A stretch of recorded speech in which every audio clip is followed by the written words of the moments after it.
Hello and welcome to In Progress. This is our last show of the year, and generally, the last show, what I do is I ask questions, or I get questions and then answer them. However, sadly, I forgot to post on my story that I was going to do that. I do that every year. Last time I got actually a pretty good turnout, 30-something questions. I had to cut it to like 5 or 6.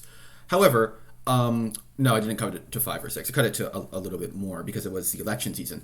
So I may have even answered, I think it was an hour episode. I just answered questions. However, I'm going to do something similar this year, but I forgot to put it on my story. So instead, you're going to get random questions that were asked to liberals on the subreddit AskALiberal. Okay, so let's take a look at the first question, which is here. How can we deal with the right when they hear things like this? Well, what is this? On Fox News this morning, I heard a commentator blame Pete Buttigieg for the deadly crash that resulted in the truck driver receiving a 110-year prison sentence because of lax licensing tests for drivers. Requirements for drivers. My screen was covering requirements, and I assumed it was tests. Okay, so a few things here. This is not just a right-wing issue. People on the left absolutely love blaming the other side for anything.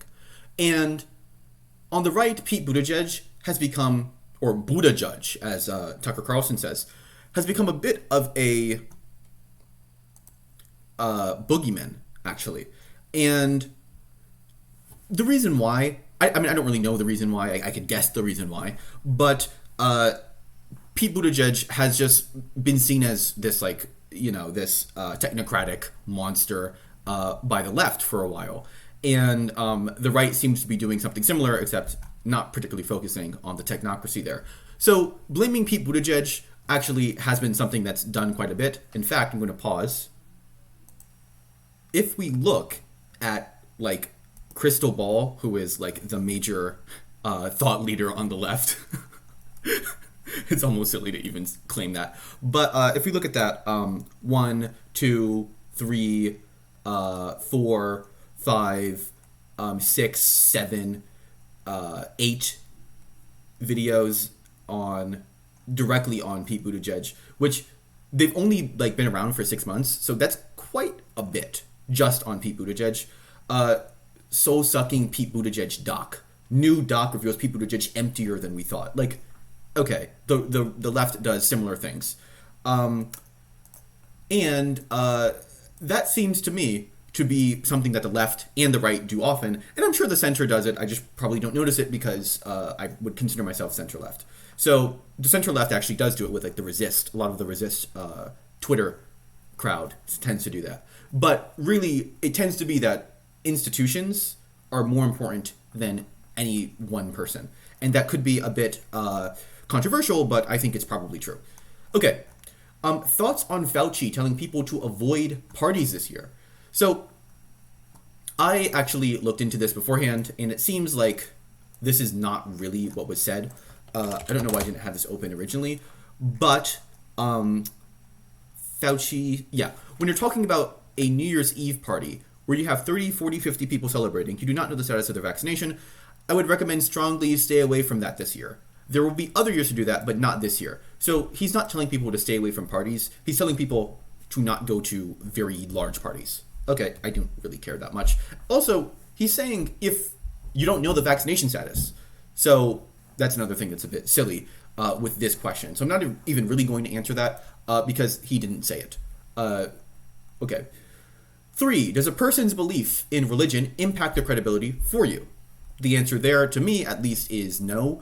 I don't really care what religion you believe in because I understand inherently that faith is separate from reason or separate from logic. So those are two separate ideas. We can talk about the philosophy behind that. We can talk about Descartes and Spinoza in various attempts to reconcile religion and faith and reason, but I don't really care to get into that. And most people don't really know the Cartesian idea of religion. So let's just take a step back and say, no, I don't really care. Why is Democratic messaging so poor in comparison to the GOP?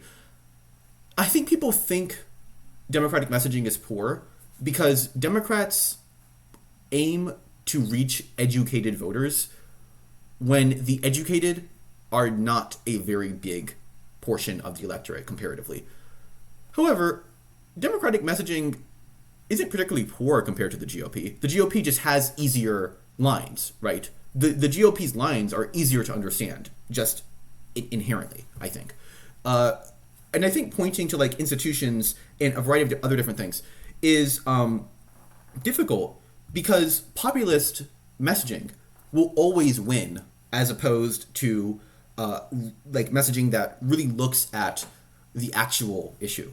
It's very easy, as Obama did, right, in 2008 and 2012, to like point to the elite and say the elite are there's something wrong with the elite in the country. And by the way, that's an argument that is definitely true, right? But you may notice that's not really an argument on policy. You can't just change the elite and have a better country.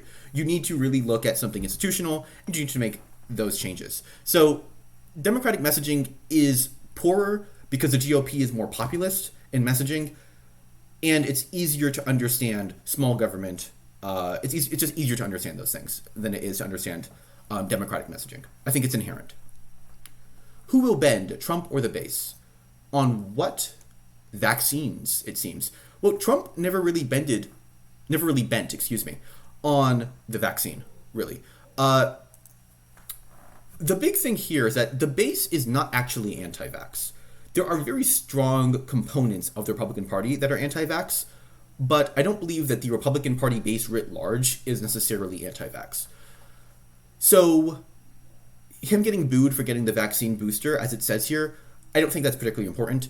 And another big thing is that this is in 2021, right? So in 2024, this is when it's really important.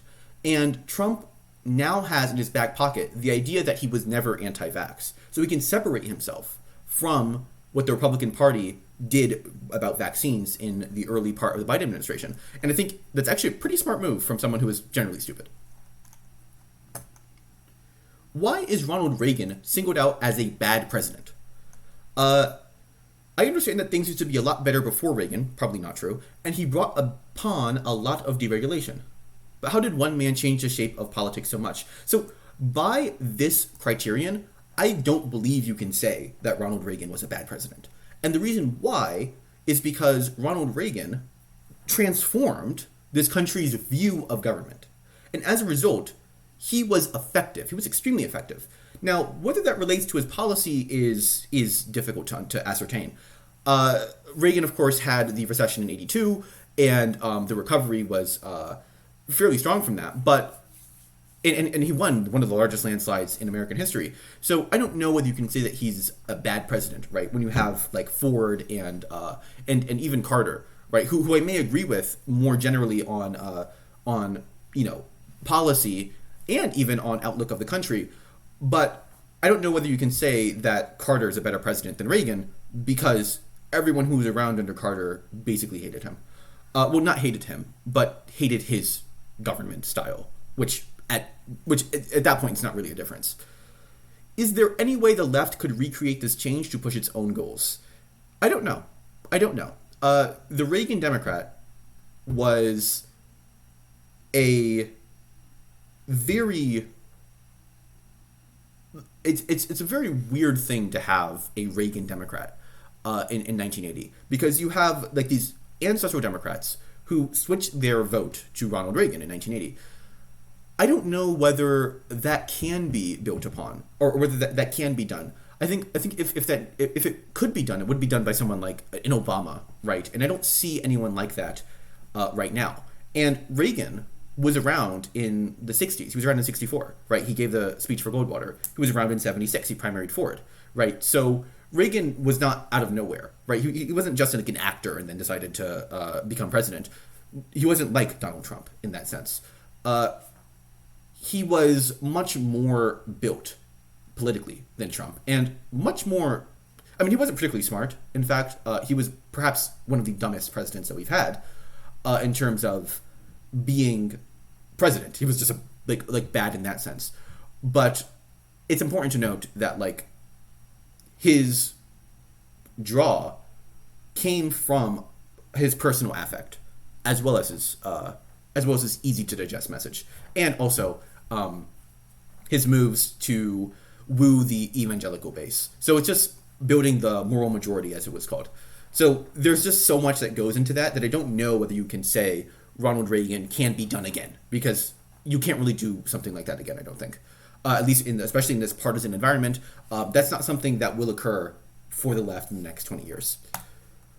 I'm going to do a grade in a different video, so I'm not going to do that. What are some matters on which you would agree with conservatives? Okay, I'm going to have to pause here to think. Okay, so I looked through the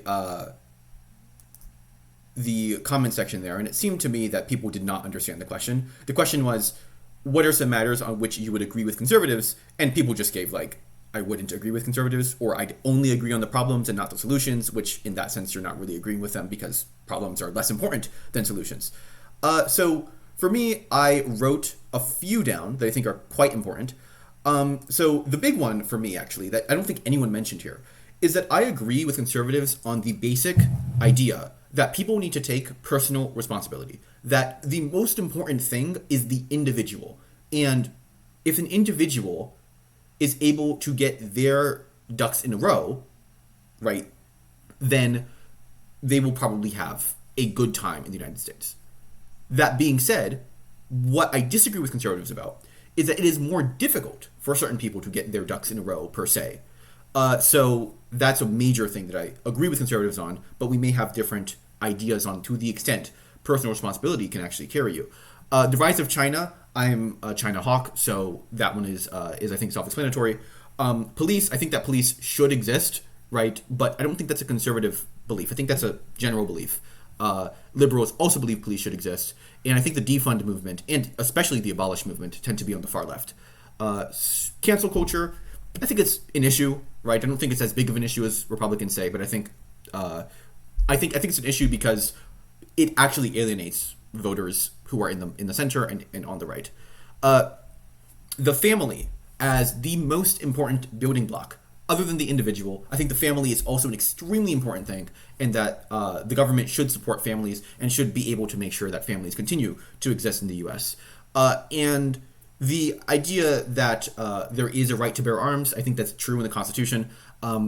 However, of course, where I disagree with conservatives is the regulation aspect. And I also agree with conservatives on the fact that patriotism is a good thing. However, many conservatives don't really believe in patriotism. So those are a few things that I agree with conservatives on. The next, I'm going to probably answer 5 more questions. I'm going to answer them very quickly. Should liberals look for compromise and common ground with conservatives, or should we just look to create a fair democracy where they can be outvoted? Those are not separate ideas. You can have, this could actually be talking about HR 1 or HR 4. Let's see. Okay, this is a long, I'm not going to read that. And no, they're not talking about that. I think that number one, this assumes that progressives will outvote conservatives, but conservatives are more populist than progressives. More populist. There are more of them than progressives. So that will not happen. However, we should try to create a fair democracy. That is still true. And then the second thing is liberals should look for compromise where it's possible and, deal with that as it is. So it's not really a one or the other, and it's also not a black or white issue. Okay. If Republicans win the House or Senate in the midterms, do you believe President Biden will be impeached? I don't know. I don't care. If it happens, it happens. The answer was yes, but he's never going to get removed, so who cares? A good alternative to a Tesla is walking. What do conservatives want? I'm not really sure if I'm able to answer that. I think conservatives want what everyone else wants in terms of, I think generally the American dream is something that conservatives want. It's just a question of how to get there. When does patriotism turn to nationalism? Patriotism and nationalism are two different things completely. You can be a nationalist and not a patriot. You can be a patriot and not a nationalist. Nationalism is the idea that states should be organized by nation. Now, the question is, how do you define nation? Do you define nation by ethnicity, which is called ethnic nationalism? Do you define nation by race, which is white or black nationalism, or a variety of other different nationalisms. Perhaps pan-Arabism could be considered that, pan-Asianism, pan-Turanianism, right? Those are all types of nationalisms, I think, that can be considered racial nationalisms in a sense. And then how America is defined as a nation is civic nationalism, which is sometimes called liberal nationalism, although that liberalism refers to a 18th century concept of the Enlightenment, which is the idea that a nation is defined by its values, right? For instance, the United States values, freedom of speech, freedom of assembly, freedom of religion, etc. So that is civic nationalism, and I think it's probably a good thing. And some people say patriotism is actually civic nationalism. Perhaps in America that's true, but it's not particularly the case in other countries. So they're two separate things. Patriotism does not turn into nationalism. I did not watch Don't Look Up. Perhaps, although that's kind of a question, should the government be able to ban drinks or foods or supplements deemed dangerous? I mean, should they be able to? The answer is yes. Which left-leaning politician do you think gets undeserved hate from the right? That's kind of a stupid question, so I'm going to skip. Can Democrats break the midterm curse? Yes, but not this cycle. Or probably not this cycle. How do you personally distinguish liberals and leftists? Liberals are people who believe in individual rights, like property rights. Leftists do not. Leftists tend to be socialist. Liberals tend to not be. Do you have friends and family that are conservative these days? If so, how are your interactions with them? Yes, of course I have friends who are conservative. My father, I think, is a conservative, although not like a Trump supporter, but a conservative generally in terms of affect. And a lot of friends I have are Trump supporters. In fact, when I was in high school, most of my friends are Trump supporters. So, or not Trump supporters, but generally conservative. So the answer there is that it's fine. We even talk politics. You can find ways to find different issues that you agree on, or even find issues that you disagree on, but disagree on civilly. So that's fine. My opinion on hijabs is, if you want to wear it, you can wear it, which is something that is novel in France and also novel in Saudi Arabia. Should American police carry firearms on their body at all times? I don't think so. Can you give me some more examples of seemingly race-neutral laws actually being racist intentionally or not? This guy's a centrist. Let's see what he's asking. Crack or cocaine laws. A big one is actually the poll tax, which was not actually, which was race neutral, but tended to affect certain races more. Literacy tests also did the same thing. Why do you think Nancy Pelosi opposes banning Congress members from owning individual stocks? Because that makes her money, and she wants to continue making money. I do not know who Jesse Kelly is. Do you have faith that America will remain intact and won't experience a civil war in the nearest future? Yes, as long as people understand that united America is stronger than a divided America, which is something that was generally true and I think is still generally true. And I think that people who don't believe that need to stop reading Twitter. Okay, with that, those are 25 questions that I answered in, I think, 15 minutes. Yep, that's basically it. And I will see you next year. Right, funny. Right, I'll see you next year. Like, subscribe, comment for more. And yeah, I will see you next year. Bye.